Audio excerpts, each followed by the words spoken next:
Okey, mak ayah ramai yang risau sebabnya bila hantar ke taska ataupun sekolah, anak-anak mudah berjangkit. Bila ada seorang yang tak sihat, jadi satu taska tu mula tak sihat.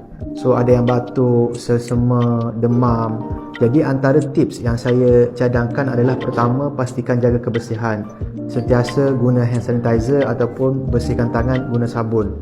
Yang kedua adalah pastikan ambil vaksin influenza ataupun vaksin pneumokokal untuk paru-paru, dan saya cadangkan untuk ambil makanan yang sihat dan juga suplemen untuk paru-paru. Dan antara cadangan saya adalah boleh ambil produk daripada Mami Hana iaitu Immune Kits kerana ada kandungan kolesterol milk yang mana tiger milk mushroom yang bagus untuk paru-paru.